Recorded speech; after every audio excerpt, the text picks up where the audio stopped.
I'm finally done with it. Who knew funerals could be so exhausting? Hey, that was your son's funeral. How can you say such a thing? I'm just stating the facts.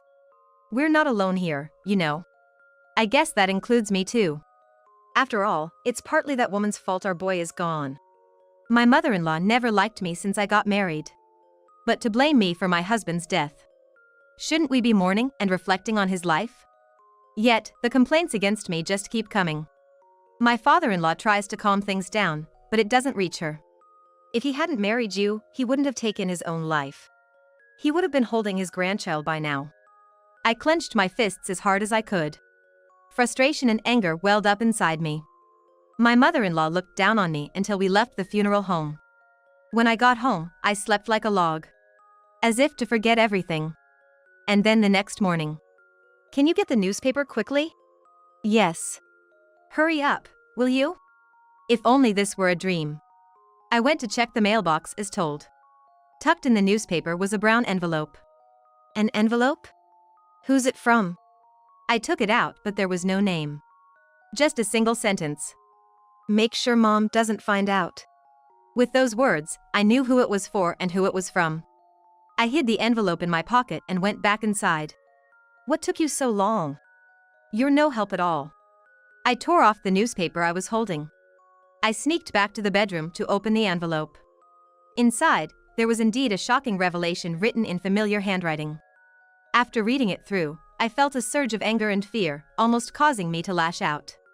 I desperately tried to control my trembling body and took a deep breath.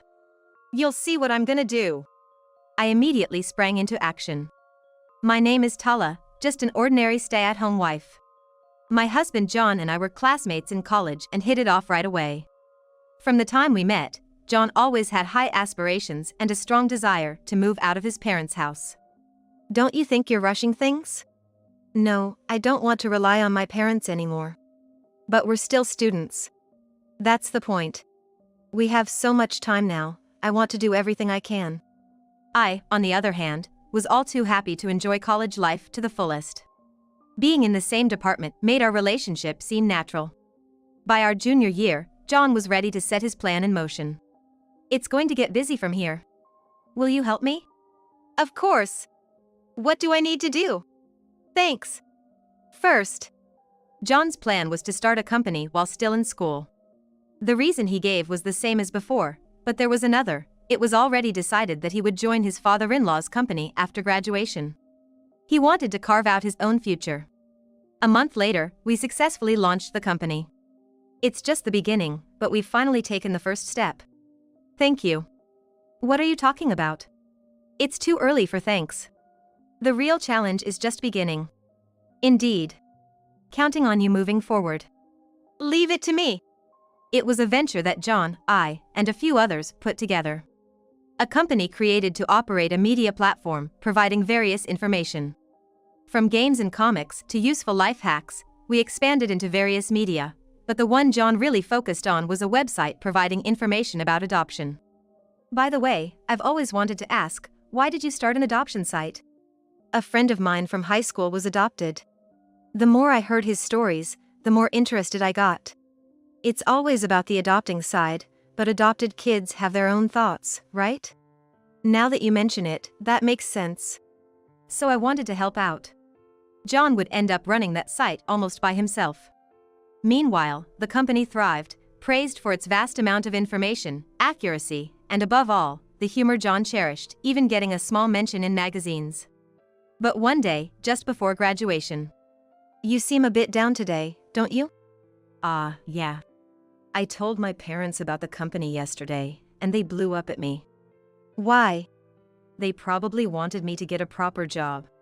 Particularly, Mom was really furious. Even after hearing this, John occasionally looked gloomy. Sometimes, he couldn't sleep until morning and even got prescribed sleeping pills. Seeing him like this, I decided to support him for life. The day before our graduation, John finally managed to persuade them, and I felt I saw his genuine smile for the first time in a while. Now I'm finally free. Now you can live for yourself. Speaking of which, do you want to move in together? Yeah. Of course.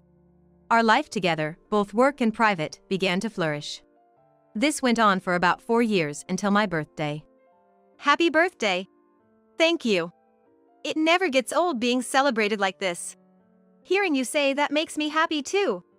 So, John got seriously, took out a small box from his pocket and placed it on the table. What's this?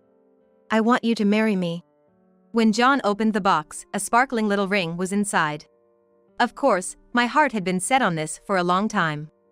I'm the one who should be asking you. Please always be by my side. He took my hand and slid the ring on. It fitted perfectly. But there was one thing that bothered me. Why is the box a little bent? I was wondering when to give it to you. I've been holding it in my pocket the whole time, and it ended up like this. He must have been really nervous. Hearing this, I fell even more in love with him. The only issue was meeting the parents. Are you okay? I'm fine. No, actually, I'm nervous. I'm with you, so it's okay. Right. We first greeted my parents, and there were no issues at all. They accepted John. Today, we're meeting his parents. From the moment we left the house, John seemed somewhat uneasy. What are you doing back here? This is my family's home, so it should be fine. Well, okay. Come in quickly. Watching their exchange, I really wondered if everything would be okay. In the living room, his father and an unfamiliar girl were sitting on the sofa. Good to see you back, John. Please, have a seat. When his mother offered us tea, there was none for me. Which explained I wasn't very welcome. To get to the point, I'm here today because I plan to marry this lady, Tala. Is that so? You're at that age now. Marry? I don't approve. Why not? Marrying such a mysterious woman. Calm down a bit. But it's John's decision. It's not our place to criticize. Eventually, with my father-in-law's persuasion, we were allowed to marry. Then, the girl sitting next to my father-in-law spoke up. Congratulations on your marriage, brother. Thank you, Jolie. Let's get along with each other, Tala. Likewise, I want to know about you more, Jolie. We never doubted that we were embarking on a happy life together. However, that belief did not last long. On the way back from the greeting. You have a sister? Well, yes. But you two don't really look alike. I'm an only child, so I don't know much about that. You as well think we do not look alike? As well? Sorry, it's nothing. Let's just hurry home. Okay. At that moment, I thought John's face looked a bit surprised. Later on, our marriage registration was accepted, and we officially became husband and wife. The excitement was unstoppable, but our life as a newlywed couple would come to an abrupt end after just 1 week. Hey! Why are you here? I have something important to discuss today. Let me in. Wait a minute, please. Without waiting for an answer, my mother-in-law barged in and flung open the living room door. Why are you here? Isn't that a bit rude to say? So, what's the matter? Actually, after you guys visited, your father started feeling unwell. Father did? Yes, that's right. According to my mother-in-law, it seems my father-in-law had been prone to health issues for a while. From the look on John's face, it appeared he was unaware of this. Then, my mother-in-law dropped a bombshell. It turns out he's been diagnosed with cancer. What?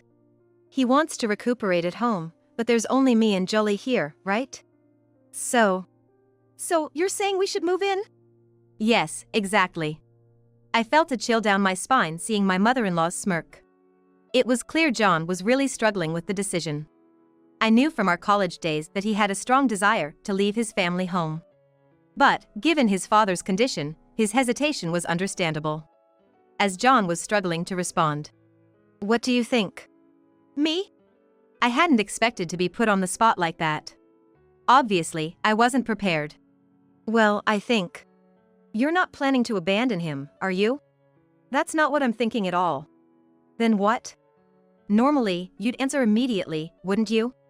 As I was being cornered by my mother-in-law, John stepped in to defend me. Please stop blaming Tala. We'll move in. That's a relief. I'll let your father know. All right then, goodbye. My mother-in-law left with a satisfied look. After confirming she was gone, John held his head in his hands. I'm sorry. I've caused trouble for Tala because of me. Don't apologize. It's not your fault. Just when things were starting to look up. Why does something always have to get in my way? What do you mean? Every time I'm about to start something new, something happens. I'm here with you, right? Yeah, that's true. We quickly terminated the lease on our apartment to prepare for moving in with John's parents. From the way my mother-in-law treated me, I could tell the future wasn't going to be bright. Soon enough, our life living with the in-laws began. I'm glad you could make it. Please, let's get along. But first, there's something I need you to do, Tala. What would that be? My back has been hurting recently. For starters, I'd like you to clean the house. We hadn't even unpacked yet.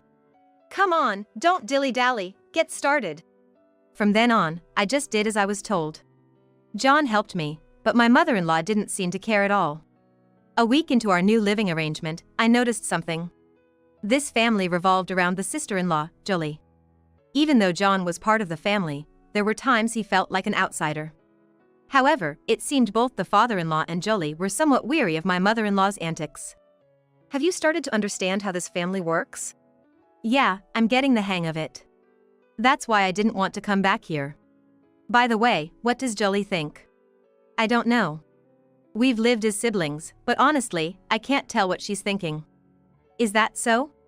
Indeed, my sister-in-law, Jolie, is personable and has been nice to me. Just like John said, there's something oddly mysterious about her, as if she's harboring some darkness inside. Amidst all this, I've also been tasked with taking care of my father-in-law. And what is my mother-in-law doing? Absolutely nothing. Your father is calling for you, hurry up and go to him. Yes. Before entering the room, I took a deep breath. What do you need? There's something I want your help with. As I approached my father-in-law, shockingly, he slid his hand onto my backside. What are you doing? There's no need to resist so much. This is just family affection. That's not true at all. My mother-in-law had said that my father-in-law was weakened by cancer treatment. However, with the strength he used to grab my arm and try to pin me down, he didn't seem weak at all. Please stop. Do you really want John to find out about this? It would cause quite a scandal. At that moment, I involuntarily loosened my resistance. As if waiting for this, my father-in-law began to try to undress me. Realizing the dire situation, I pushed him back with all my might. And then, at the worst possible timing, my mother-in-law walked in. What are you doing? Your husband was trying to pin me down. You know your father would never do such a thing, right? Please believe me. I had completely sought help from the wrong person. Having an affair with your father-in-law while your husband is around, what kind of woman are you? I didn't do anything like that. If you don't want John to find out about this, you'll do as we say. It was a conditional demand. Even though it was my father-in-law's fault, I didn't want John to find out about any of this. I understand. It would be much later when I realized this was a scheme concocted by the two of them. My father-in-law never approached me directly again, but the fear of what he might do never went away. I couldn't focus on work, and my mistakes increased. You seem tired lately, are you okay? Well, yes. Maybe you should take a break. But don't worry about work. It's not that. Is it my mother and the rest? Leave that to me. Following John's suggestion, I left my job for a while and became a full-time homemaker. Being at home all the time was mentally and physically exhausting, but I couldn't waste John's consideration. He had spoken to his parents to ensure they wouldn't overburden me. Things improved slightly, but the harassment never completely stopped. If you're going to be at home, could you do something more useful? More useful? You're going to follow what I tell you from now on, she said as she handed me a piece of paper. It was a list of items she wanted me to buy. All of this today? Of course. Get going if you don't want John to find out. I had no choice but to comply. The list included items from nearby supermarkets to a distant store that required several train rides, where she wanted her favorite classic American sweets. I forgot to mention, you'll be paying for it. Naturally, right? It was already past noon, and if I didn't leave now, I wouldn't be back before John returned home. All I could think about was not wanting to cause any trouble. I got back at 7 p.m. I've got everything. It took you this long? Even a child could do this faster. Enough, just get out of my sight.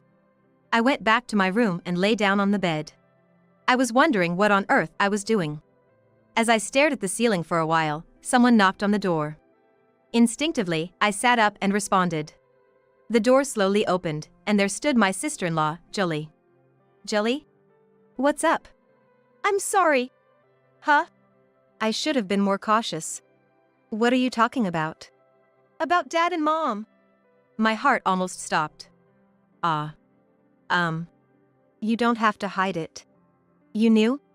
I accidentally overheard Dad and Mom talking. I see. I'll protect you, Tala. I can't let you do that, Jolie. Please let me handle this. I have some plans. But about John. I had been determined to keep this hidden from John at all costs. That will be okay too. For me, unable to share the situation with John, Jolie's presence was incredibly reassuring. I had felt alone, but not anymore. Later, Jolie would make a surprising statement when everyone was together. I've decided to work at John's company from now on. What? What are you talking about? You're attending a good university, you could get a job at a much better company. I've already made up my mind. Jolie is scheduled to graduate from university next year.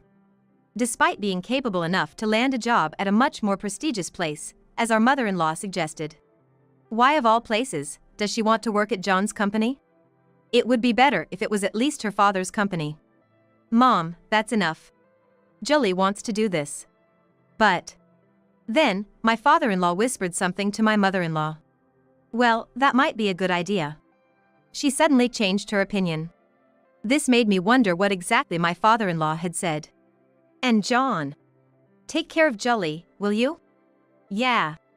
What kind of response is that? Really? Once she graduated from college, Jolie officially joined John's company. Being smart and talented, she quickly started to take on various tasks. Around this time, my father-in-law began to treat me unusually kindly. Given the past incident, this newfound kindness only reignited my fears. But then something astonishing happened. Tala, I truly owe you an apology. An apology now doesn't. I understand. That's why I'll talk to Mom too. I'm genuinely sorry. I was bewildered by what was happening before me. Moreover, my father-in-law even prostrated himself. I'm sorry again. Please, raise your head. But I still can't trust you. Allow me to observe the situation for a while. Understood. That's fine. True to his word, my mother-in-law's harassment stopped abruptly. However, this peace felt like the calm before a storm. While life became more peaceful without the bullying, John's behavior started to become concerning.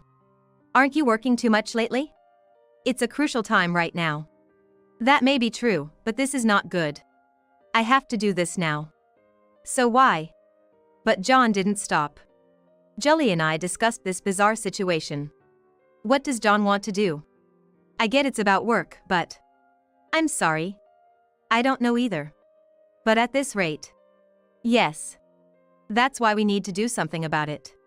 We continued to tell John to take more breaks. However, he seemed to dive into his work as if trying to avoid something else. Not only that, but he also started to increase the dose of sleeping pills he had been taking temporarily. Just when I thought we needed to intervene, I received tragic news from my father. My mother was involved in a car accident and never returned home. Please come home immediately. Oh, okay. I was worried about John, but I couldn't bring him along in his current state. With things like this. Please take care of John. Yes, leave my brother to me. And so, I returned to my family home. Seeing my mother's lifeless body, I was filled with nothing but questions. Did she do something wrong? Good to have you back. Of course, I had to come. By the way, what about John? John is. I explained John's situation to my father. I see. That John, huh? I'm worried about John, but now we need to properly send off Mom. Right. Soon after, the preparations for my mother's funeral began, and the funeral started. One might expect tears at such times, but I just couldn't cry. When the funeral began, I felt more numbness than sadness. I still couldn't accept the reality that my mother was gone. Before I knew it, the funeral was over. Are you okay? Yeah. But I still can't believe Mom isn't here anymore.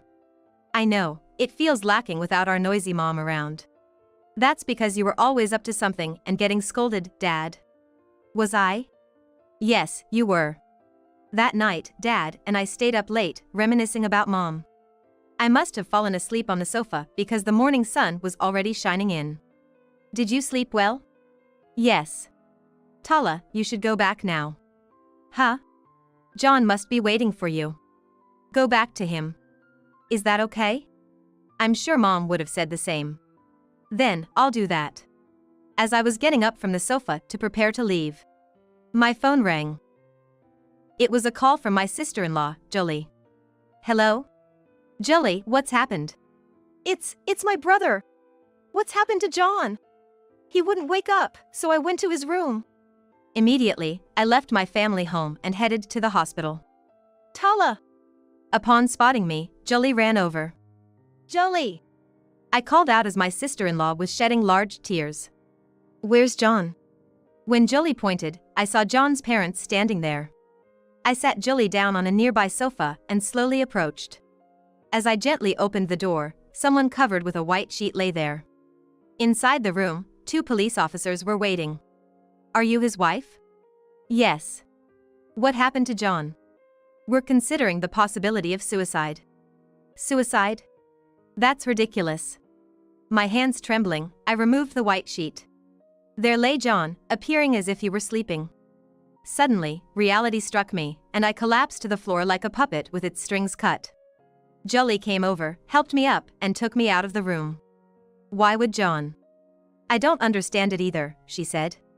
Jolie mentioned that she became worried when John didn't wake up at his usual time, and when she checked on him, she found him lifeless in bed. Despite calling an ambulance, it was too late, and the police suggested suicide. Because they found many empty sleeping pill containers in the trash can. John's family had been questioned by the police, but none had seen him since he entered his room. This can't be happening. He was struggling, but he wouldn't leave us like this. I agree. I can't believe he would do this.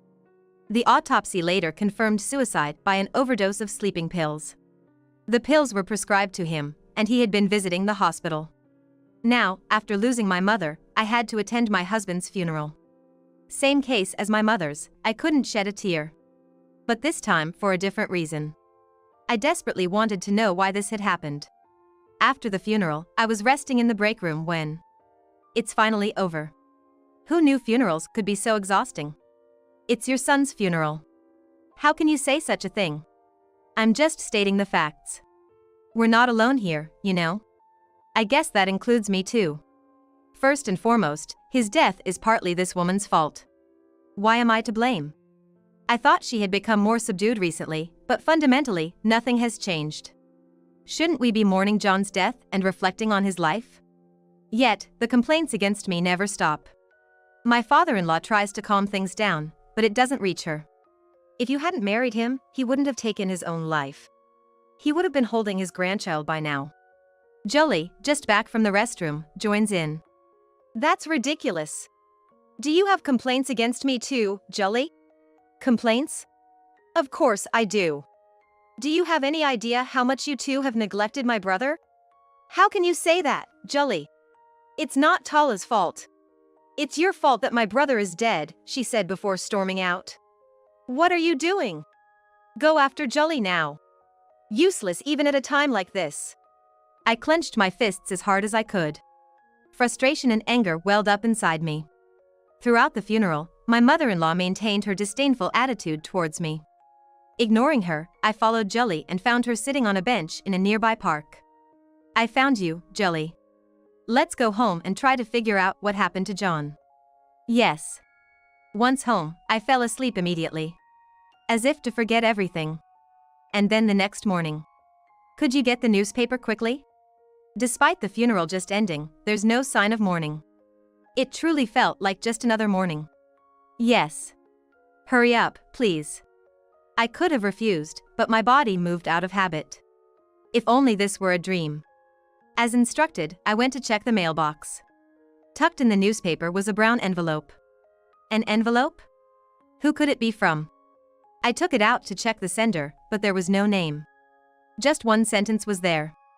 To ensure Mom doesn't find out, those words made me realize to whom and from whom it was sent. I hid the envelope in my pocket and returned inside. What took you so long? You're no help. I ripped open the newspaper I was holding. I sneaked back to the bedroom and opened the seal. There, written in familiar handwriting, was something shocking.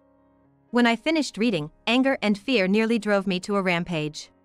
I took a deep breath to calm my trembling body. Just you wait. I immediately sprang into action and headed straight to Jolie's room. Come in, Tala. There were dark circles under her eyes. They looked swollen, probably from crying all night. Sorry for the sudden visit. But there's something I need you to see right away. I showed her the letter from John. Is this? Maybe he predicted this would happen to himself. So, he intended to die from the start. The letter began like this. By the time Tala is reading this, I might no longer be in this world. I wanted to be with you forever, but I couldn't bear it any longer. The letter went on to reveal even more shocking details. It appears that the company run by my father-in-law was having serious financial difficulties and was on the brink of collapse. Furthermore, he had been planning to transfer the company to my sister-in-law, Jolie. Essentially, he was using his beloved daughter to secure funds. If this is true, did I interfere unnecessarily? Not at all. After all, both of you were initially reluctant. Oh, that's why he suddenly changed his opinion. What? Maybe he thought if Jolie joined John's company, transferring it to her would be manageable since she's his sister. Perhaps that's what my father-in-law was whispering to my mother-in-law, suggesting such a plan. Honestly, I said those things because I wanted to trouble them. I had a hunch that Dad's company wasn't doing well. Jolie isn't to blame. In the end, it was all for me, right? But. And the letter ended with this: I've never been able to say this, but I'm adopted. However, ever since Jolie was born, my position worsened. I'm sorry for keeping silent. Also, there's something I want you to tell Jolie. You're a sister I'm proud of. Although I resented your birth when we were kids, you've always been an irreplaceable, beloved sister to me. How much did you know about the adoption? I didn't know anything. My parents never told me. I was reminded of our college days. The friend who was adopted was John himself. It makes sense why he knew so much about adoption. Perhaps he wanted to prevent others from experiencing what he did. But the real problem starts now. This isn't enough for John to rest in peace. That's why I wanted to get back at my in-laws somehow. Then, Jolie seemed to remember something. Why did I forget until now? I'm really an idiot. Did you remember something? When I said I'd help you before, I had installed a surveillance camera in the house. Surveillance camera? Yes. It's very small, so I doubt anyone noticed. Can we check it now? Yes, we can. The footage showed both of them verbally abusing John in the living room. They were calling him useless, saying they shouldn't have adopted him, and this went on for hours. Why didn't I realize this sooner? As we checked more footage, we discovered damning evidence. I felt a rage I had never known before. Jolie seemed to share that feeling. We got ready and headed to confront John's parents. May we have a word? What? We're busy. It won't take long. You two are responsible for John's death, aren't you? What are you talking about all of a sudden? Yeah, stop with the bad jokes.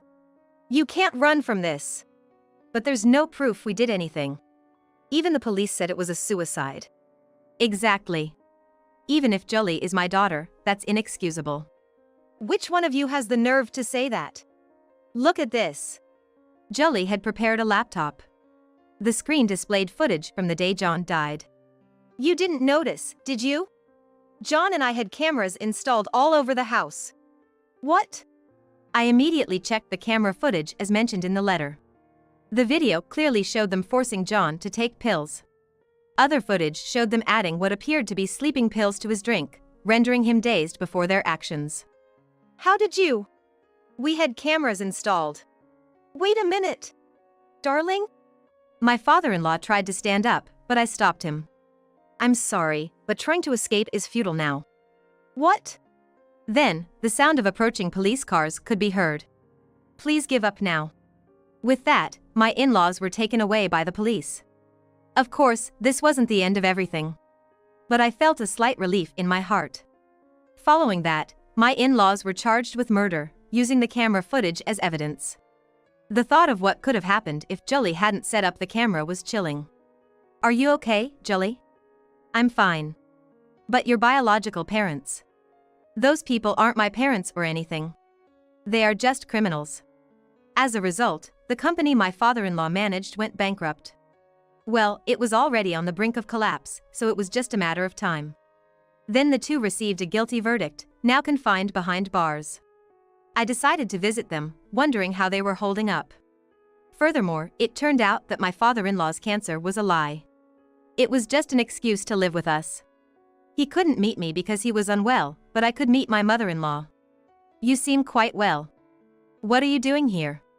Just came to check on you. How's life behind bars? Huh? Ideally, you'd just pass away and make things easier. You really are despicable. I'll take that as a compliment. Do your best to keep living. Goodbye. And so, I returned to the in-laws' house.